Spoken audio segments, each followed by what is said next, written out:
Hello and welcome to Plus Sports on PlusTvAfrica. It's Thursday. My name is Mikhail Tinubu. As always, I try to bring you all the relevant news from around the world.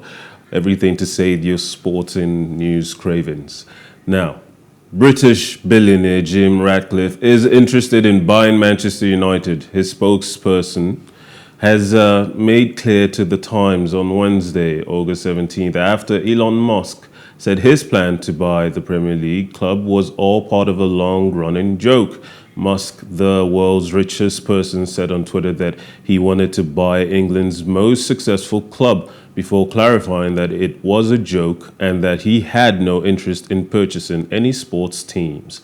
The club's owners, the American Glazer family, are under pressure, with United sitting bottom of the Premier League after 2 games of the season. Bloomberg reported they would consider selling a minority stake, opening the door for Ratcliffe. The Glazers have been the target of intense criticism for their failure to invest in the team, who have not won a trophy in 5 years. Ratcliffe, head of chemical company Ineos, is from the Manchester area and a long-standing fan of the club. Ratcliffe failed this year in his attempt to buy London club Chelsea, which was ultimately bought by an investment group led by Todd Boehly and Clear Lake Capital. To me, the accusation that the Glazers family haven't spent enough money investing in the team, I would say that's probably not quite true. I mean, they've certainly spent enough money in hiring managers, having to compensate those managers when they fire them. Plenty of those managers got a few choice signings, and it all hasn't quite worked out. And they have spent hundreds of millions. And even right now, they are currently being linked with João Felix of Atletico Madrid, a player that they are said to have bid 130 million euros for. Atletico Madrid has yet rejected that offer and say they will not be willing to sell such a player, even if the price or the bid did go up. For them to pick such a player anyway to buy, they would be ready to spend £150 million easily. And they've made such wasteful purchases in the past, but we'll see if they can get any more business done before the close of the transfer window. Now, Manchester United forward Cristiano Ronaldo received a police caution for smashing a 14-year-old boy's phone to the ground following a defeat at Everton last season. The 37-year-old apologized via social media to the young fan after the incident, which happened back in April. We can confirm that a 37-year-old man voluntarily attended and was interviewed under caution in relation to an allegation of assault and criminal damage, a police statement said on Wednesday. The allegation relates to an incident following the Everton versus Manchester United football match at Goodison Park on Saturday, 9th April. The matter has been dealt with by way of conditional caution.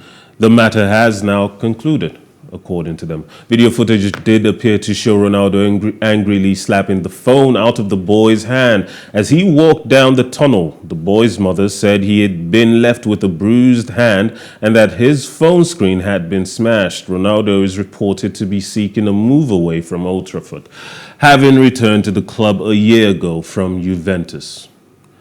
Marc Cucurella has had his say about his incident with Christian Romeo, in their Chelsea versus Tottenham clash over the weekend. Marc Cucurella may have found himself on the Stamford Bridge turf after a painful tug of his hair by Tottenham Hotspur Christian Romeo over the weekend, but the Chelsea defender said on Wednesday that he has no plans to get a haircut. Cucurella had his long locks pulled by Romeo shortly before Harry Kane leveled the Premier League match in stoppage time, leading to a furious Thomas Tuchel saying referee Anthony Taylor should not officiate Chelsea matches in the future. When asked if he would ever get a haircut to avoid a similar fate In the future, Cucurella grinned and told reporters, "No one. No, no, never. This is my style." Cucurella, however, said that Romeo's pull was a clear red card. Cucurella signed for Chelsea in a reported £62 million deal in the close season from Brighton and Hove Albion, and the Spaniard conceded it was a lot of money and a big responsibility for him. Heavyweight world champion Alexander Usyk and challenger Anthony Joshua held their final news conference on Wednesday, August 17th, just days out from their highly anticipated rematch in Jeddah on Saturday, August 20th. Usyk beat Joshua in front of a sellout crowd at London's Tottenham Hotspur Stadium last September to take the WBA, WBO, IBF and IBO belts. The Ukrainian reigning champion said the bout was an important one for his war-torn country and that he expects to continue where he left off in the previous fight. The 32-year-old Briton, who now has a new trainer in American former super featherweight world champion Robert Garcia, described the rematch as a must-win and that he was trusting the process. Dubbed the Rage on the Red Sea, the fight will be hosted at Jeddah's King Abdullah Sports City Arena. These two men are coming into this bout with very different motivations to win. Obviously, Joshua wishes to retake the belt he lost to Usyk, but Usyk is this impressive, shall we say, dare say, war hero, currently fighting a war for his motherland, Ukraine, to prevent an invasion from taking root and completely taking over his country. We'll see if Usyk can keep the belt, if his warrior spirit will carry him through the bout and stand tall at the end of it.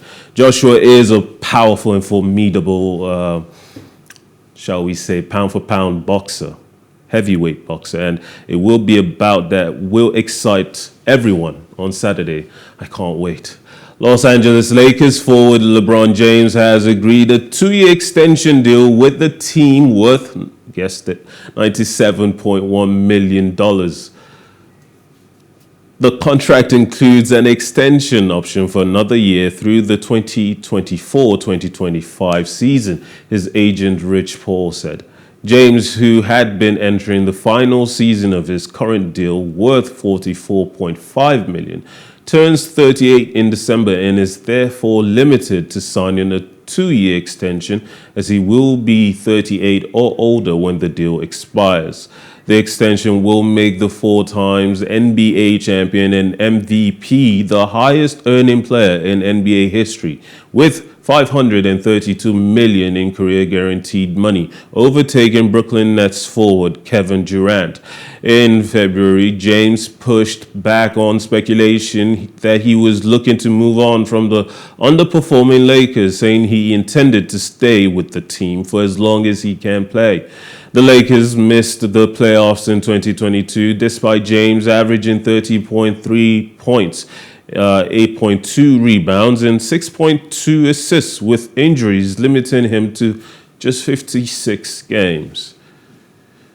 Stefanos Tsitsipas began his Cincinnati Open campaign with a comfortable straight sets victory over Sebastian Filip Krajinovic on Wednesday, August 17th.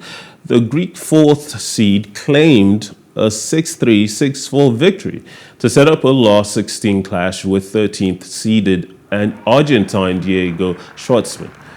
Taylor Fritz, seeded 11th, claimed a dominant 6-3, 6-2 win against in-form Australian Nick Kyrgios, while another American in big serving John Isner also advanced following a 7-6-5, 6-7-5, 6-2 triumph over Polish 8th seed and last week's Montreal finalist Hubert Huckers. Ben Shelton caused the upset of the day, ousting 5th seed Casper Ruud of Norway 6-3, 6-3 in that match.